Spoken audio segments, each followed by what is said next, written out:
Aujourd'hui, je reçois un grand homme, un gars qui a marqué l'histoire de la musique au Québec dès son plus jeune âge avec son groupe Octobre, et puis en solo, avec sa voix reconnaissable entre toutes. Et vous allez voir, il est aussi gentil qu'il est talentueux. Voici Pierre Flynn.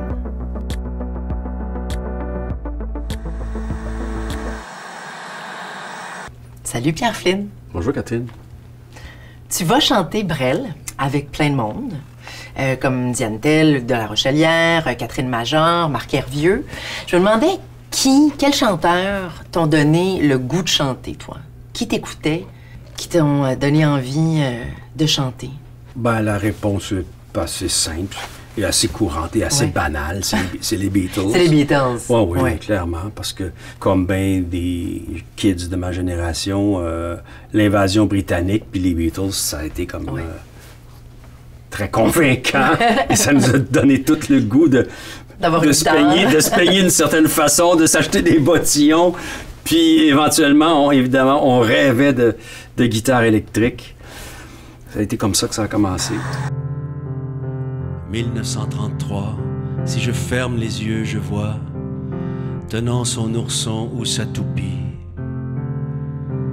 une enfant courir vers nous sur un trottoir de bois, à du parquet, en Abitibi. Sa maman, Madame Alice, est maîtresse de poste.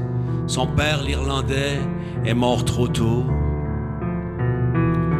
Poumon rongé par les gaz d'un futile holocauste. Adieu papa, adieu le héros. Quand vient le soir, l'enfant veille et se dit, de l'autre côté du lac, il y a des foules, des cités qui scintillent dans la nuit, mais qu'on ne peut voir d'ici. En sautant d'île en île, un bonjour, j'irai les visiter.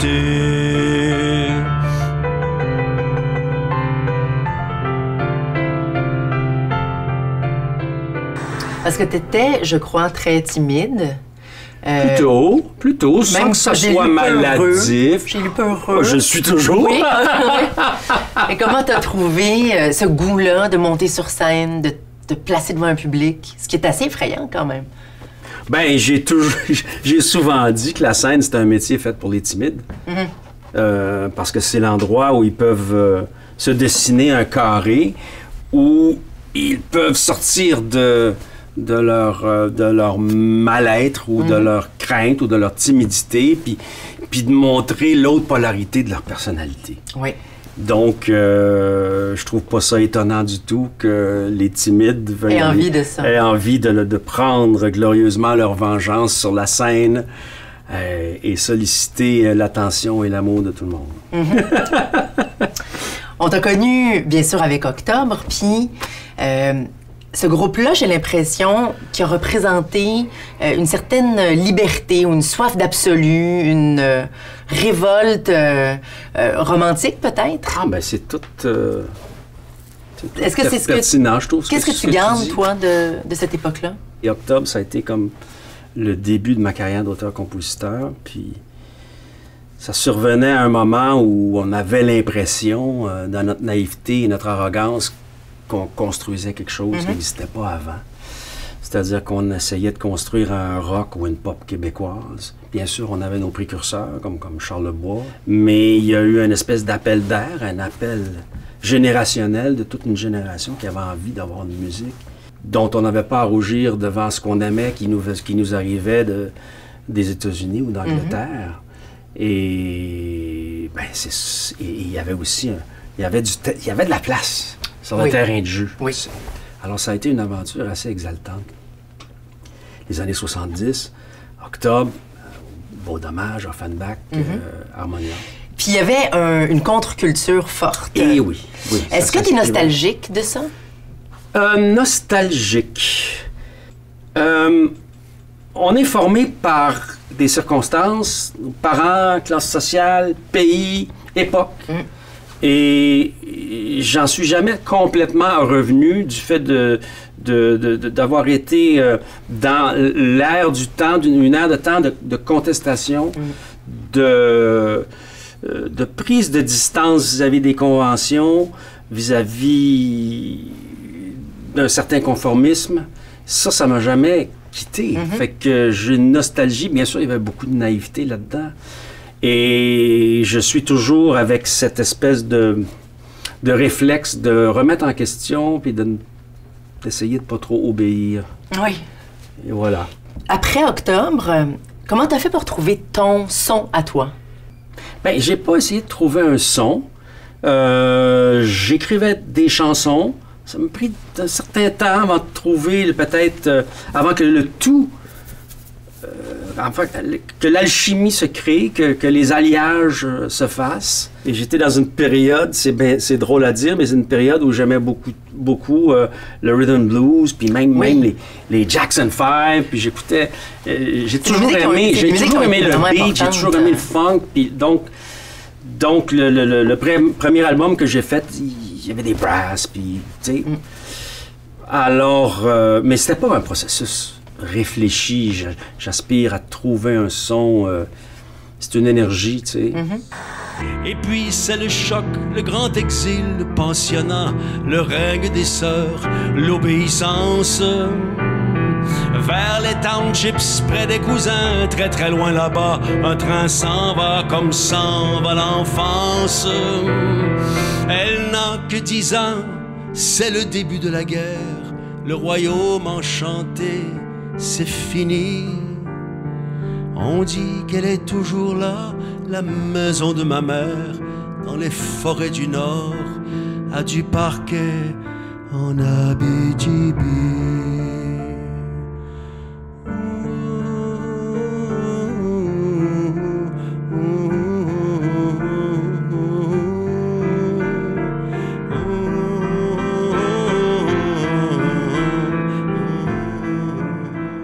Et t'as un rythme lent de création.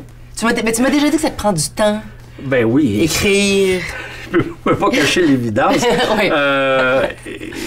Au début, j'ai fait trois albums en 3 ans, mes 3 premiers albums d'octobre. Oui. C'est pas tout bon non plus. Et puis, il y a une espèce... Donc là, oui, il y a une espèce de... T'as créé plus vite. D'arrogance quand on est kid. Puis aussi le fait que j'étais dans un groupe, puis le groupe avait envie de faire un autre album, puis de faire d'autres shows, puis tout ça. Fait que j'étais comme dans un mécanisme. Puis en vieillissant, ben je serais sûrement pas le premier à dire ça, mais on devient un petit peu plus difficile, on devient un petit peu plus autocritique. C'est comme si le censeur était là. Des fois, c'est le bon ange, des fois, c'est le mauvais ange, et des fois, ça nous inhibe un peu. T'écris comment? T'écris quand? Et pourquoi? J'écris rarement. Rarement, OK. Parce que j'ai de la difficulté à écrire quand j'ai d'autres choses à faire. Bon, puis... il faut que tu aies la tête on sort un album, on travaille fort pour le faire entendre, on travaille fort pour essayer de faire des shows, puis... Et j'ai eu un peu de difficulté à concilier ça avec l'introspection, parce que c'est ça le genre d'écriture que j'ai. Et puis, j'ai hâte aussi d'y aller, là, dans cette zone-là.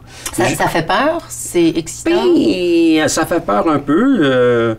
Ça faisait longtemps que je ne m'étais pas assis au piano juste pour jammer il y a une couple de semaines, puis c'était tout mauvais. c'est un peu normal, tu sais. Ben oui. C'est un peu normal. Ouais.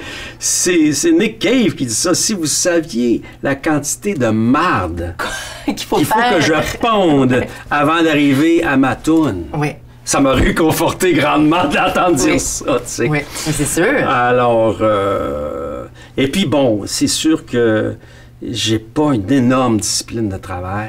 Et chanter les mots des autres, parce que là, on parlait de Brel que tu vas rechanter, de Piaf, chanter les mots des autres, c'est plus difficile pour toi? C'est un autre plaisir? C'est un autre plaisir. C'est un autre plaisir. Bon, ça dépend. Tu vois, on fait un show l'éveillé aussi. Oui. J'ai quand même un petit mot à dire sur le choix des chansons. C'est une discussion qu'on a mutuellement. C'est ce qui n'était pas le cas du show Brel, parce que j'embarquais dans les souliers de Daniel Lavoie. Le show était déjà monté. Donc déjà, dans le choix des chansons, je vais aller vers quelque chose que je peux sentir, tu sais. Mais tu vois, entre autres, j'ai choisi de faire Le Soir d'hiver de Naligan, puis en travaillant la toune, je me suis dit, oh boy, c'est vrai que le petit gars, il allait pas bien. Ouais. Tu sais, hey, j'ai l'âge de la sentir mieux, de comprendre mieux ce qui se passe dans ça. C'est pas juste une petite mélancolie passagère. Là, je relis le poème, je me dis, non, ça, c'est de la vraie dépression. Alors, on a envie de...